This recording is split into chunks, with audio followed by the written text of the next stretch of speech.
Hey, psych students, welcome to chapter 13, therapies.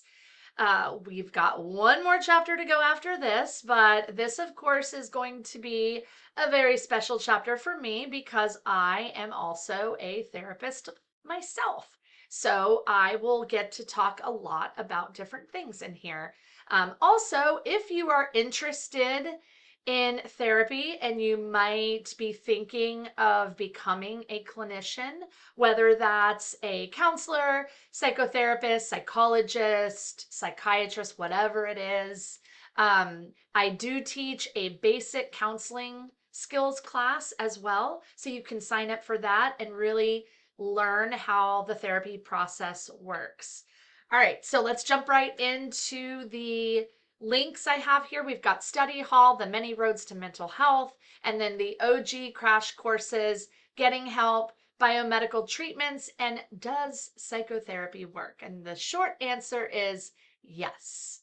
However, you have to put the work in. All right. So, chapter preview, these are the four things that I'm going to be talking about: approaches to treating mental health conditions, psychotherapy, biological therapies, and sociocultural approaches, and issues in treatment. All right. So, when we're looking at therapy, okay, it's a shared goal, right? So it's not just a goal for you, but it's also a goal for the clinician to help their client. So we want to relieve suffering of individuals with mental health conditions. That's kind of the overarching thing in our field. So we have the psychological approach. Remember, if you remember before about the different approaches, the first one we're going to talk about is psychological. And under that umbrella, we have clinical psychology, and there are many forms of psychotherapies.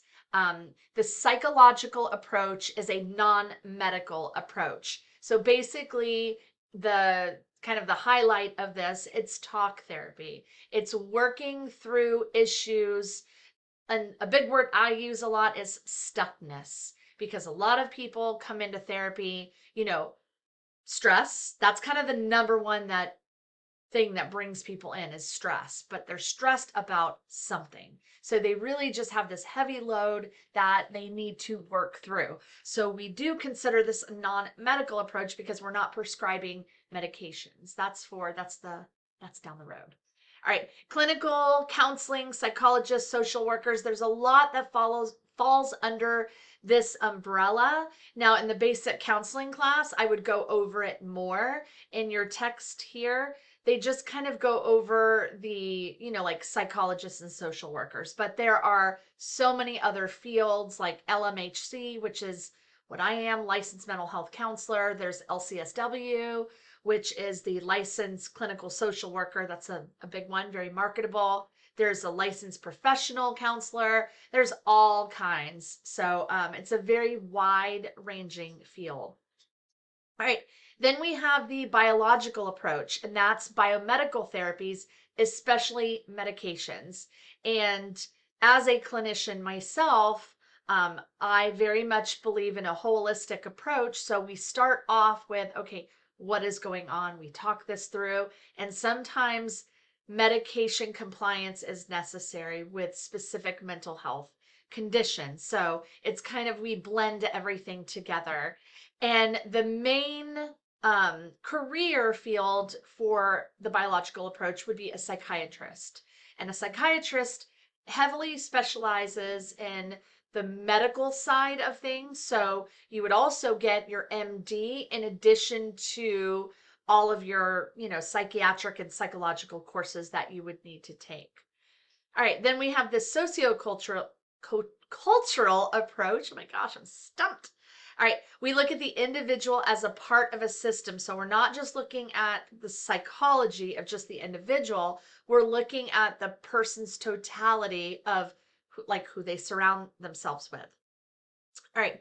And taking on that approach, right, we've got our psychotherapists, social workers, and paraprofessionals. Your paraprofessionals are people that they like assist the clinicians. So usually a paraprofessional needs a bachelor's degree, up to a bachelor's degree. But any of like your psychotherapists, social workers, you need at least a master's degree. And you can go into your own practice with a master's. You do not have to have a doctorate to go into your own practice.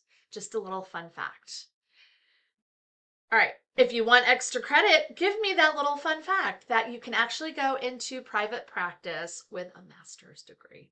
All right, so this just shows effectiveness of psychotherapy. You know, all therapies are winners, especially, I mean, they're going to be winners if you work at it. So, whatever you come in with, it's very collaborative. You work with your therapist and you establish goals. You know, there's a treatment plan, and you want to make sure that, you know, you're giving just as much.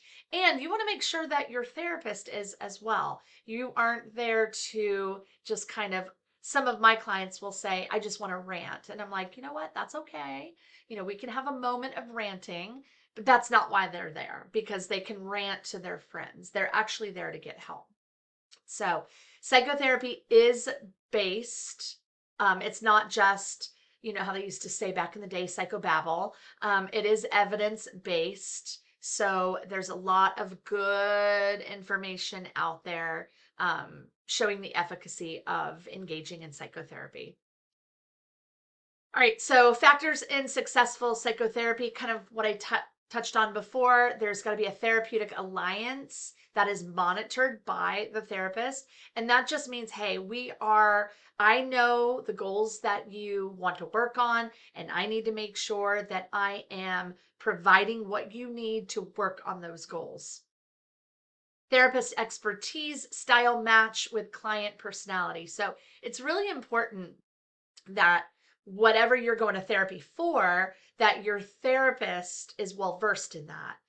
Whether they specialize in something very specific like EMDR, or in working with people with PTSD, because not every therapist should work with people with PTSD, um, because that's definitely a specialty. And you'll find that your licensed clinical social workers are very well versed with clients with PTSD. And also client personality and your personality. Sometimes you're going to see a clinician and you're just going to be like, you know what? We just don't match. And that's okay. It does not mean therapy is not going to work. It just means you need someone that you feel comfortable with, that you can really open up with. So your personality kind of has to, you know, kind of has to blend together. I do get a lot of clients in my practice that will say, my therapist was nice, but I feel like he or she was either telling me what to do or they were just writing down a lot of notes. They weren't really giving me any feedback. So that's really important, because number one thing I tell my basic counseling students is that we are not advice givers. So throw that out the door. Therapists are not advice givers. Someone that comes to mind that's a phenomenal advice giver is Mel Robbins. And she is not a licensed clinician at all. She openly says that. But she is an amazing advice giver. And you get advice from your friends, because usually advice, it's not, you know, you want that from like your financial advisor or whatever. You're not looking for that when you're discussing like really big issues. You want to be heard, you want to be seen, and you want to find things that get you through it long term. So we are not advice givers. All right. And the client has to be an active participant. They can't just show up to therapy and sit there and listen to a therapist talk. They have to engage. They have to ask questions. They have to be like, you know, I don't understand this, or what can I do to achieve this goal? And I'm like, oh, it's a good thing you asked that. Let's talk about it. You know, so it's really important that you become immersed in the therapy process. All right, so if you want to click on this link talks about my good boy Freud here. What is psychodynamic therapy? All right, so the emphasis and approach. It's based in early childhood experiences and looking at unconscious conflicts. So this was rooted in it began through the psychoanalytic approach, which that was Freud's baby. He was the father of psychoanalysis, if you remember back in Personality. So they took this approach and they were like, okay, we're going to take some things from that and we're going to throw the other things away. So still looks at the early childhood experiences and unconscious conflicts, those things that are out of your awareness. And this type of therapy can take months or years.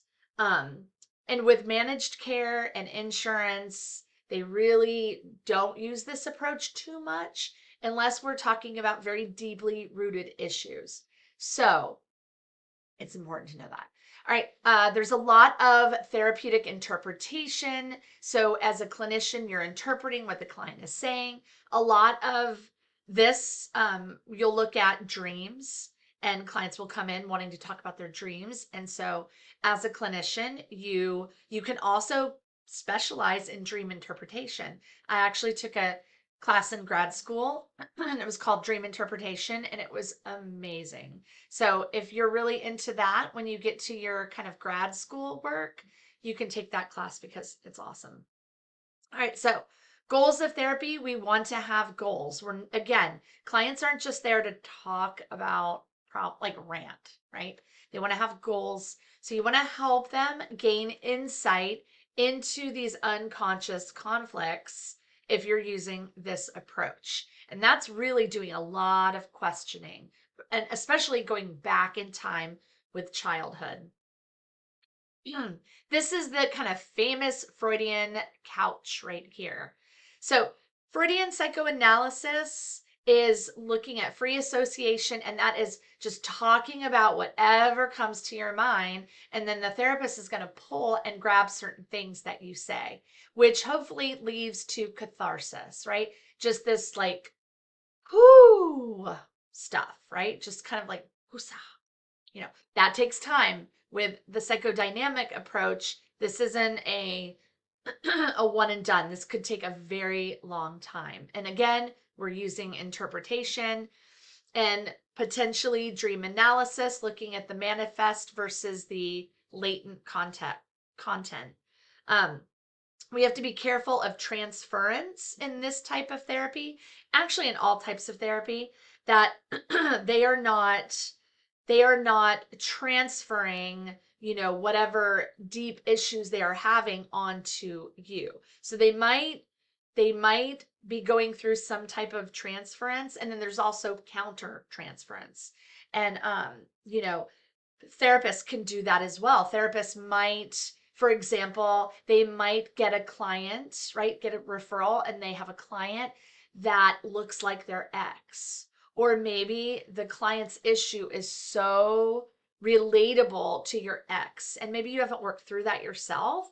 So it's really important that, again, when we go back to what I was talking about before, and personality and matching with your, client, whatever, sometimes we can't see everyone. And that's when it's important to, gently refer out. And you have to be careful how you do that. You don't just ever tell someone, I can't see you. You remind me of my ex or my ex best friend or my mother or whatever. It's just, it's using that proper discussion and having that talk of, I don't think I'm the right fit, but here are some referrals I have. Or, go a step further and say, I can call some people for you, or I can be here when you make the appointment. So, there are reasons for not being able to see, certain clients, and they're going to have their own reasons. And then another big one is resistance. Sometimes clients come in and they say they want help, but they're very resistant to change. I see a lot of this with substance use disorders, especially with alcohol. They may come in because they're on the brink of ending a relationship or losing their children, and they're like, or they've gotten a DUI or something. So maybe they have to go to therapy. They're not really willing to go. So they're very resistant. They're like, I don't have a problem, right? Or I don't want to work on my problem. I'm here. I'm just here. Again, that's that unwilling participant. They're there because maybe they have to check a box. Their significant other is like, if you don't go to therapy, we're done. Or again, you got a DUI and you have to go. And your therapist is gonna make you work. They're not just gonna check off and say, all right, DUI court, they participated. So it's important in understanding the reason your clients are resistant to change.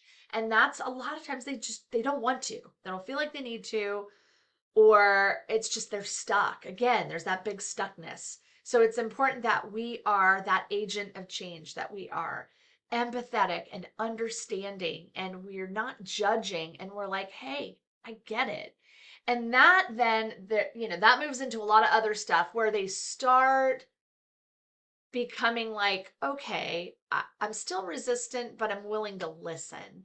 And again, take the counseling class and you'll learn more about that stuff. All right, contemporary psychodynamic therapies, more emphasis on the conscious mind, current relationships, self and social context. So when we're looking at contemporary, that's newer types of psychodynamic. So now we're not really rooted in the past. We're focusing more of like, okay, what is going on now? And we're looking at, okay, what do you understand? Not what's, buried deep within. And addressing those current relationships and everything that encompasses. So it's less time in that type of modality. All right, so humanistic therapies, those are, again, now we're starting to look more and more of future stuff. So the humanistic therapies, the emphasis of approach on that, again, we're looking at conscious thoughts on this. We're staying in the present, self-healing capacity, meaning, okay, I'm going to help you with the tools to work on your life. You come in blank slate, you don't really know what you're doing. So I'm gonna teach you that, and then eventually you could do this stuff on your own. It's not like you're self-diagnosing, self-doing whatever. You start to learn how to have those strategies to be able to do this. Leads to hopefully self-fulfillment. Goals of therapy in this approach is self-understanding. So now we're trying to understand, okay, how do I tick? What makes me tick? What makes me feel this way? And I tell clients, okay, we're going to drive by the past. We're going to drive by it. We're not going to pull in the driveway. We're not going to park. We're not getting out. We're not visiting. But sometimes we have to understand, okay, what's the reason I am this way? So we have to dig a little bit, but again, we're just kind of like, we're passing by. So it's really a reflection of self-understanding, personal growth. We want to continue in that path. Carl Rogers client-centered therapy. I've talked about this approach earlier. Also, I talk about this a lot in my counseling class. This is a non-directive approach through self-exploration. It's very warm, supportive atmosphere, active listening, reflective speech. There's unconditional positive regard. This is kind of Carl Rogers' MO.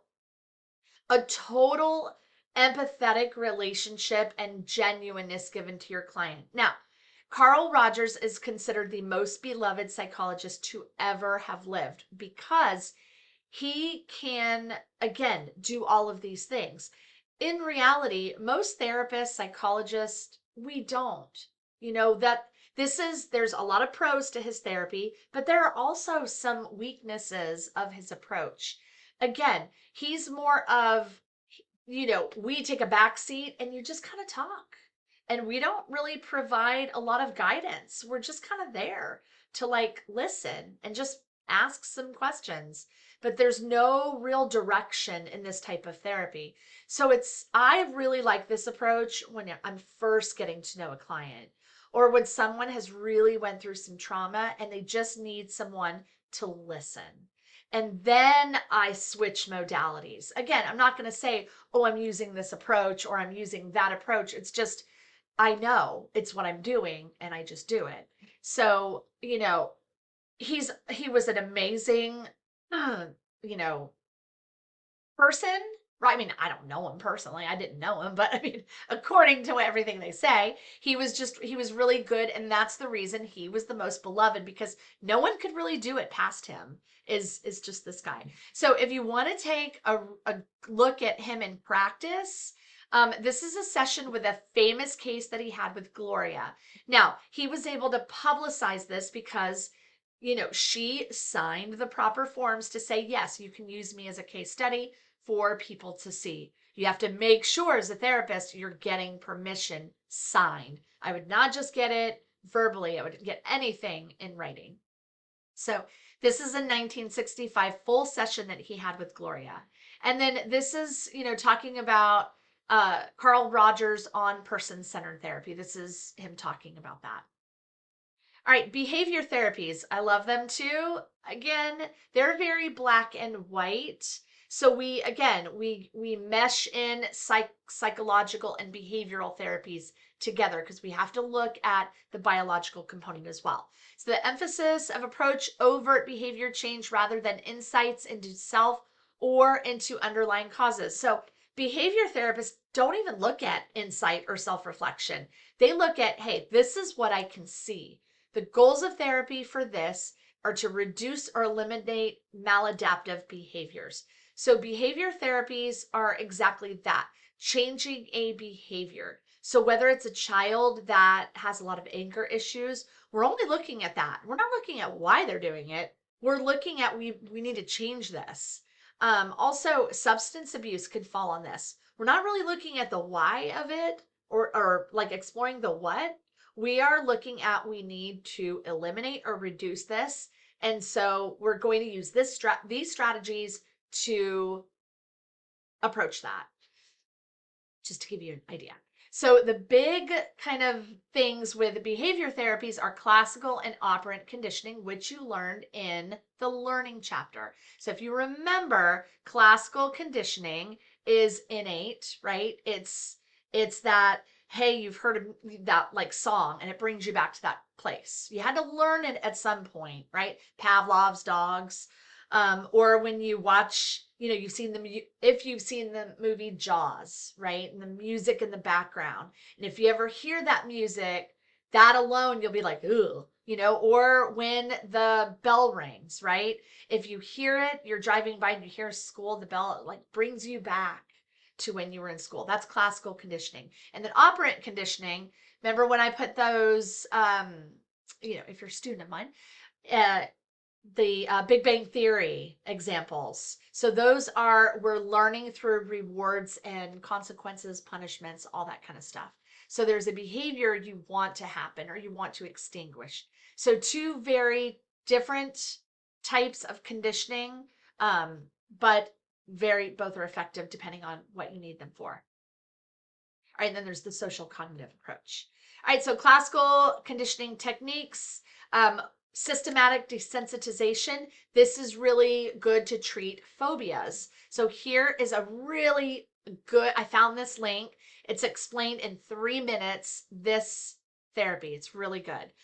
Develop hierarchy of fearful scenes. So, what you do is you don't want to just expose someone all at once, right? You want to get them to a systematic, again, that's the reason it's called systematic desensitization, is we start small and we work up. So really good video. Apply relaxation while imagining fearful scenes. So you're presenting the fear that the phobia that they intensely fear. And then while you're doing that, you're also applying these relaxation techniques. So they start to look at each other and then you kind of work through that. It's a really cool approach. All right, then there's aversive conditioning, and there's 10 examples and definitions. Really, really good here. You want to pair an undesirable behavior with an aversive stimuli. One that comes off the top of my head is people with alcohol use disorder. They are given a pill that, it makes them sick when they drink. That's classical No, sorry. Yes. I'm like, wait, is this whatever? This is classical conditioning. So what you want to do is you want to get them to just the thought of the pill or the thought of alcohol makes them sick. So they take the pill because then if they drink, it makes them sick. They might do it again. And then after so many trials, like Pavlov, they're like, they just associate drinking with getting sick. So here's some examples and definitions. All right, we've got systematic desensitization. So desensitization hierarchy involving test anxiety. So this is just an example of test anxiety. At each step, you're going to replace fear with relaxation and visualization. So you can pause and take a look at this on your own. All right, here are some, let me put this all up. Some different things that you can look at. Oh, wait, let me go back to that really quick. So I, discussed this. You have alcohol at, oh, no, let me go back. All right. So I thought there was more. So you have the alcohol, that's the second stimulus, right? The neutral stimulus, if we go back, there's alcohol, there's no response, right? Because it's not paired with anything. So if you're repeatedly pairing it with that drug, right?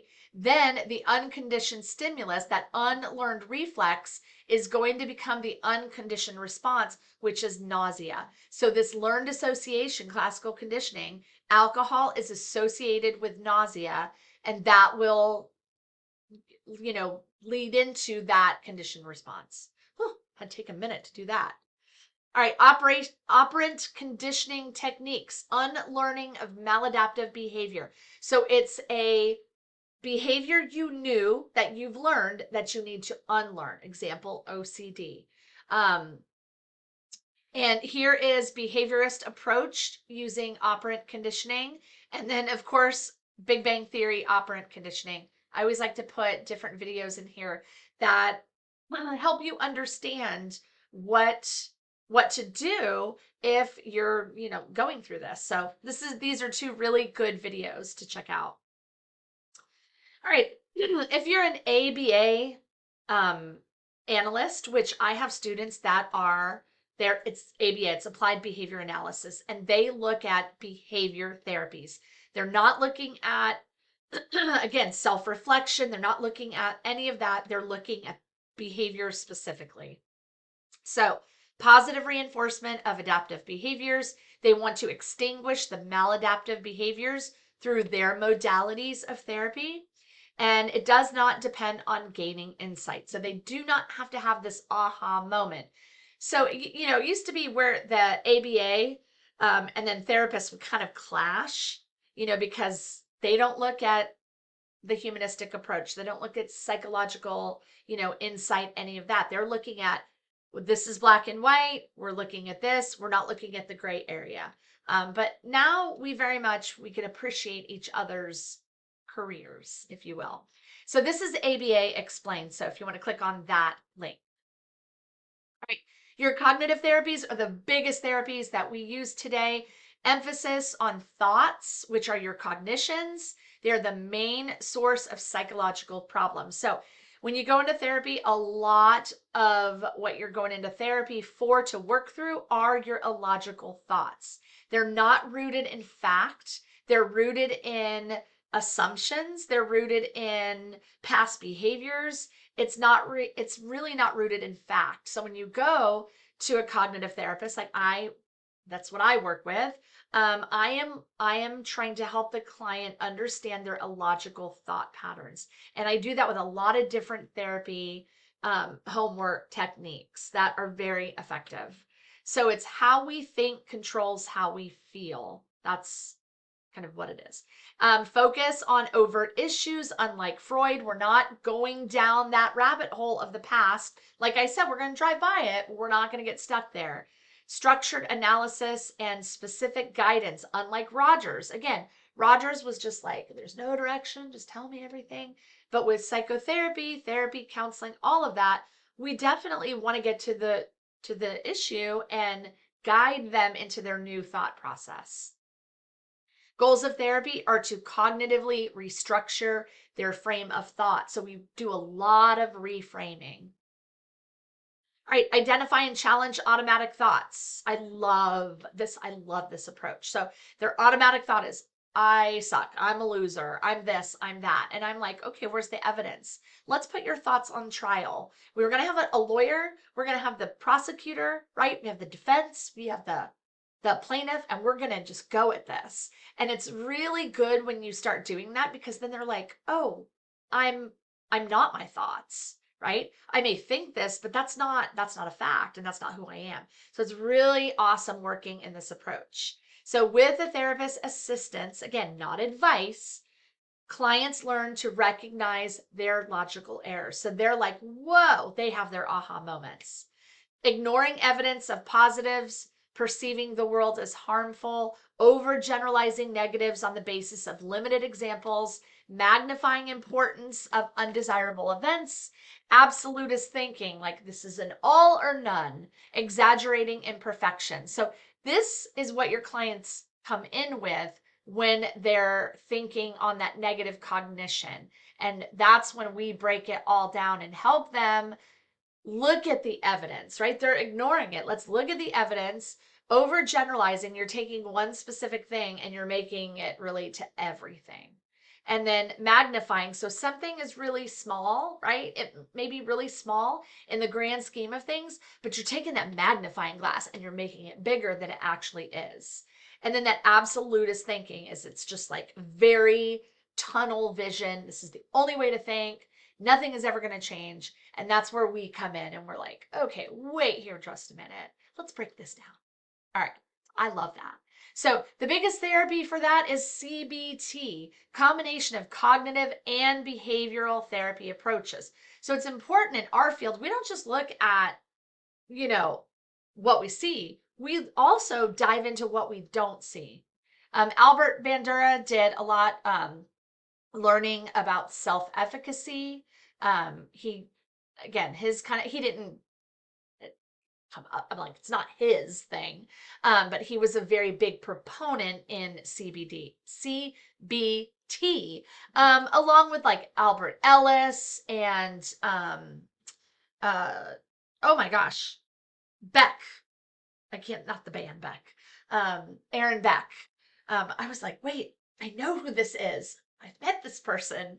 He has since passed. He died at 100. But he was a big, big, big, big guru in CBT.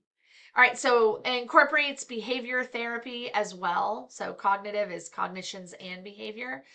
Self-instructional methods. So again, we're guiding our clients, we're teaching our clients, and then they're kind of doing that work through homework until there is a behavior change. So this is the most common form of therapy used today. So if you want more extra credit, what is the most common form of behavior that clinicians use today? You're going to email me along with all the other stuff and tell me it is CBT.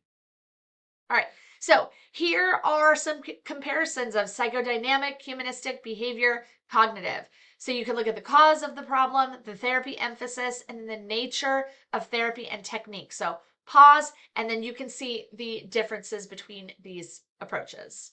All right, e-therapy, huge, 95% now, I would say. I'm just like throwing a number out there. Of my clients are virtual now. I used to have 100% in person prior to COVID. After COVID, I went virtual, obviously. And then after COVID, the majority of my clients stayed virtual. So I decided, I kept my practice open for 2 years, my physical office open. It was right on the beach. I loved it. But, what am I paying for? Because e-therapy is just as effective as in-person therapy when we're doing that day to day. Sometimes you definitely should see in person when we're working on very deeply rooted issues where you might have to see a therapist like 2 to 3 times a week. And that's when, if that happens, I will refer out. Do I see clients in person? Absolutely. I see clients at coffee shops. That's typically where I'll meet a client, is at a coffee shop. if they want to meet at a park. But usually, I say 99% of the time, it's at a local coffee shop. And if you're like, what about confidentiality? Oh, trust me, I have that covered. That's all in my paperwork. I have it explained explicitly with um, seeing clients outside of the virtual setting.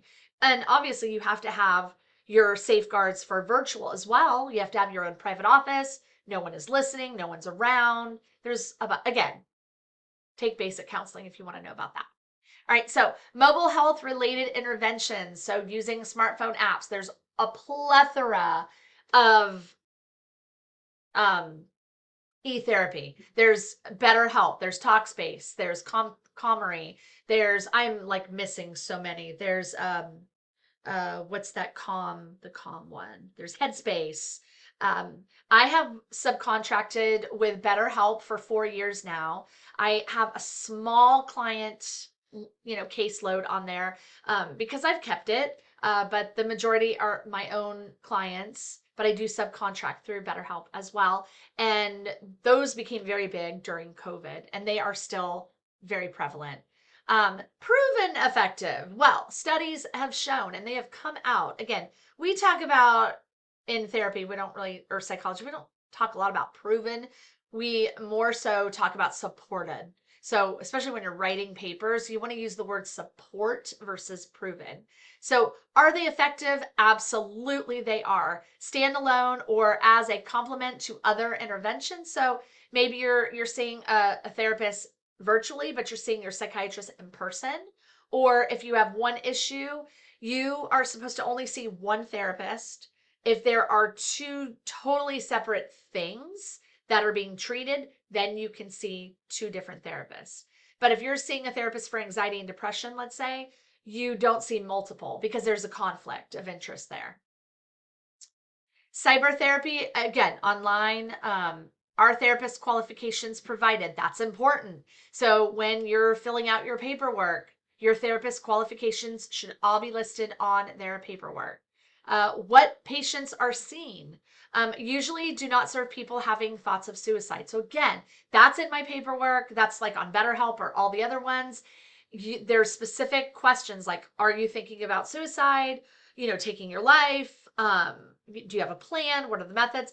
Then it's like you want to not just say, hey, go see someone else. You definitely want to have a plan. And that is someone that really does need to be seen in person. And is confidentiality guaranteed? Again, you as the clinician can only do so much, right? You have to make sure that your therapy modality is secure and safe, that again, no one is around. Those are things that you can do. As the client, they are responsible for, keeping their stuff private. Again, is it effective? Absolutely. And studies have now finally come out to show that it's just as effective as in-person therapy. It doesn't mean that, as your personality, you might want to go in person. So you have to do what's right for you. So if it's better for you to see a therapist in person, then do that. I used to be very closed-minded. I used to think I need to see all of them. I just need to. And then I realized during COVID, no, I don't, because the skills are there. I even see clients, I do phone sessions, I even do chat sessions. Here's another extra credit. So I'm not going to go into the whole story about it, but my very first chat client, I was like, what is the point? Like, you're just messaging back and forth. How are they getting therapy? Well, before I took this client on, she was just at her end. She's like, I can't find a therapist. And they offered that like on BetterHelp. And she was like, I liked your background. I feel like you would really blend with me, but you don't offer chat.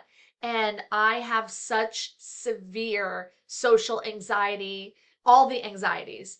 And I can't even talk on a phone. Just hearing my voice produces such anxiety. So I just need someone that I can talk through my issues with, chatting back and forth. And I was like, wow, I was in ego. I was thinking this isn't effective.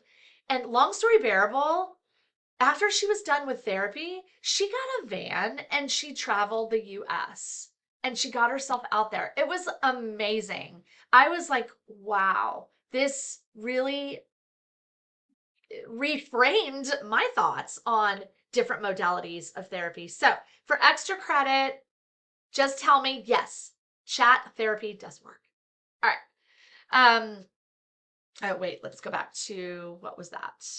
All right, option may make therapy available to clients who might otherwise receive none. So that's very important because some people live very far away from the city, right? Some people don't have a car. They don't have access to go to in-person therapy. So it's very important to make therapy available to all people and all situations. All right. Therapy integration. So integrative therapy, using a combination of techniques from different therapies based on the therapist's judgment of what methods will provide the greatest benefit for the client. So a given disorder may be so difficult to treat that it requires multiple tools. So again, there's no one size fits all approach. You have to use different things and crossover. So you don't just use CBT, you use mindfulness, right? You use all different types of homework and thought processes and doing different things. It's not just going to be one type of thing because your thoughts aren't just one. They use different, they think different things. So we use different approaches. So examples of therapy integrations: combination of psychotherapy and drug therapy, severe depression, bipolar disorder, schizophrenia. You need that talk therapy, but you also need that drug therapy as well, because talk therapy alone does not work for that. And drug therapy alone is just a band-aid for not, kind of covering up. It does help, relieves the physical part, but then you have to dig through the emotional part. Here is a good thing to click on here, talking about dialectical behavior therapy. This works really well with personality disorders, especially, oh my gosh, borderline personality disorder. More also, there are more it works with, but this is a really good one for borderline. Consistent with biopsychosocial model of abnormal behavior. All right, your biological therapies. These are to reduce or eliminate symptoms by altering body function. So common forms are drug therapy. We look at the effectiveness versus the side effects, because sometimes you take a medication, does not work with your body. There's a lot of side effects, so you have to try a different medication. I tell people it's like trying on clothes. First time it may look good on the mannequin or the hanger, and then you put it on and you're like, oh no. So you have to try something else until you find your perfect fit for you. Another one is electroconvulsive therapy, or ECT. That works really well. It's not old school like zapping, but it is, electrical currents. It's much lighter, and this works really well with major depressive disorder. I've had clients that have done this, and it kind of rewires. It's a rewiring of the neurotransmitters. And then psychosurgery, again, we don't see a lot of that. Your anxiety drugs, also known as tranquilizers, you've got your benzodiazepines, big one, Xanax, is the brand. You'll notice in parentheses, that's the drug name. So usually when you're given a medication, you'll call it like alprazolam, right? It's Xanax, right? That's just the brand. And then the drug, which is the generic form of what they call it, is alprazolam. And we've got Klonopin, which is clonazepam, Valium, diazepam. You notice how they have the same, many times they have the same endings, because that's in that class of drugs. Ativan is lorazepam, Restoril is temazepam, and then a big one is buspirone, used to treat anxiety symptoms such as fear, tension, irritability, dizziness, pounding heartbeat, and other physical symptoms. And a lot of these medications treat multiple things. They don't just treat anxiety and depression. There's combos that do that. Some treat like hot flashes, sexual dysfunctions. So these medications are being shown that they treat multiple different things. All right, your antidepressant drugs. So I have links here that you can click on. These are your tricyclics. These are your tetracyclics, your monoamine oxidase, your MAOIs. Whew, getting tongue-tied now. inhibitors. So if you click on these links, there's going to be, it's going to bring you to an explanation of these specific antidepressant drugs. And then your selective serotonin reuptake inhibitors, also known as SSRIs. These are very widely used. Effexor is an SNRI, serotonin norepinephrine reuptake inhibitor. Then we have lithium, that's used a lot with bipolar disorder. Oh, that was backwards. Your mood stabilizers for bipolar. I just wanted to put some, very common ones. These help control manic or hypomanic episodes and may also help with depressive episodes. So we've got, this is the generic, these are the brands. Again, a lot of that I see my clients take are lamotrigine is a big one. And I wanted to put these in here because these are also, yeah. One that I didn't put in here is a newer one. It is, oh my gosh, it's escaping me right now. A lot of my newer clients are taking this. It's a really good one that works with bipolar and depressive episodes. I cannot believe I cannot remember it right now. Oh my gosh, I talk about it all the time. Oh well. All right, Vraylar, that's it. I did put it here because now it's classified under the antipsychotics. It was used originally for schizophrenia, and then they saw that it worked really well with bipolar disorder, and then it worked really well with major depressive disorder. So so I put it under the antipsychotics. So these may be prescribed alone or with other mood stabilizers. So here's Abilify, Saffris, Vraylar, Caplita, Latuda, Zyprexa, just all of them. Seroquel is another big one. So if you click on these links, they will discuss all about that drug. And a lot of them you can take, I know on Vraylar, you could take a quiz to see if you might have bipolar, and then, you get your results and you can bring it to a psychiatrist to get a diagnosis. That was just a picture showing, I'm going to go back.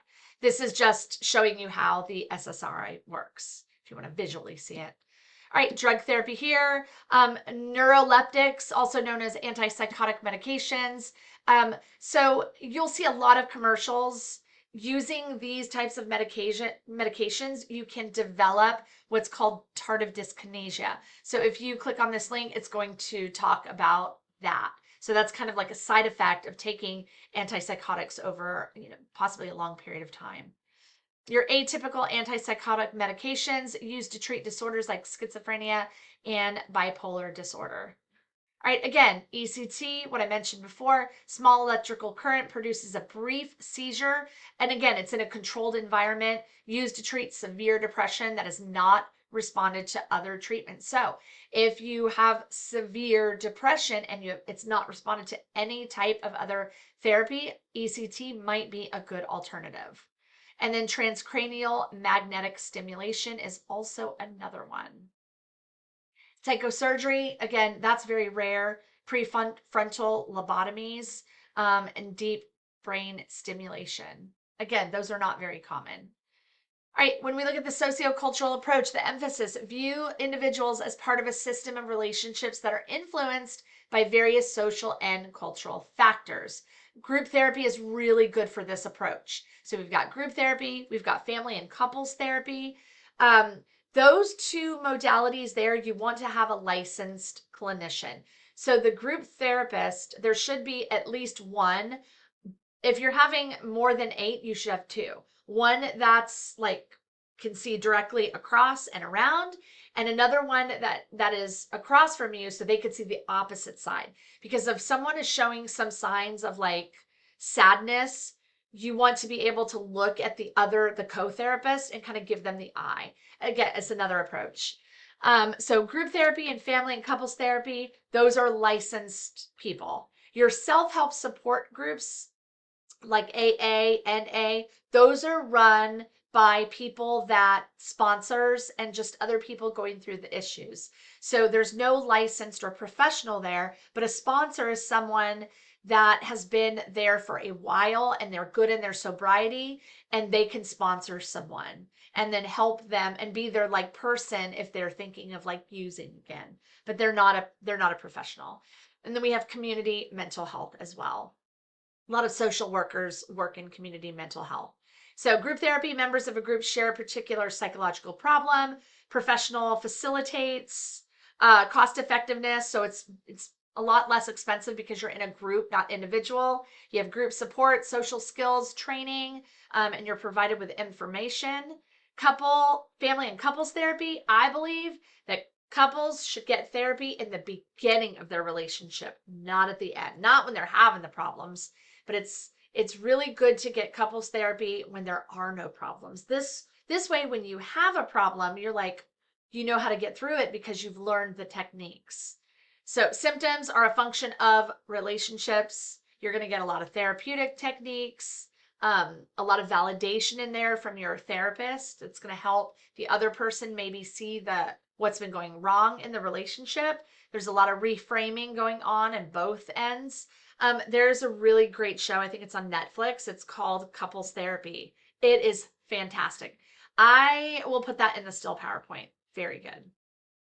We're looking at structural change and detriangulation. That's a really good thing to discuss. Not going to do that here. All right.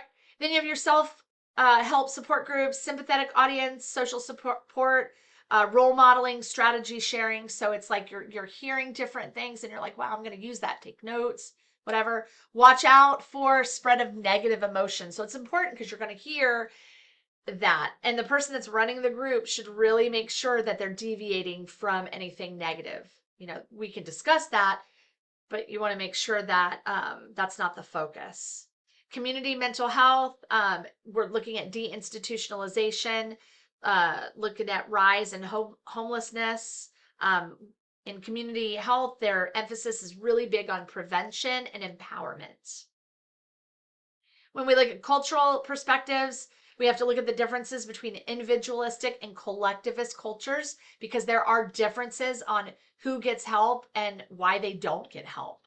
And a lot of that is there's cultural, obviously there's cultural reasons.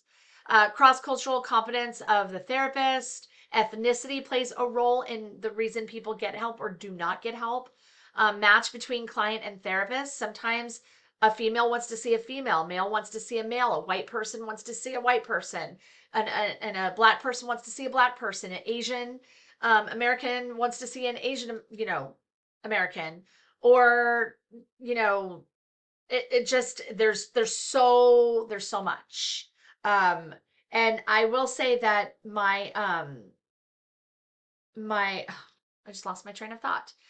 In our field, we're seeing a rise in more culturally diverse people coming into therapy as a profession, which is amazing because I've had clients, I've had Black clients, I've had African American clients, and they're like, it's so hard to find a oh my gosh, I'm so stumped on my words now.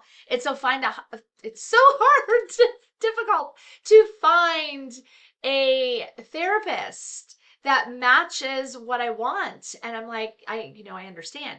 So I am seeing a growing cultural shift with people that are getting into therapy. And I love that. Oh my gosh, I think because it's getting close to an hour and I'm so tongue-tied now that I need to stop soon. So we are almost at the end. All right, gender, balance between independence and relatedness. There are feminist-based therapies that you can look into. Okay, I am done.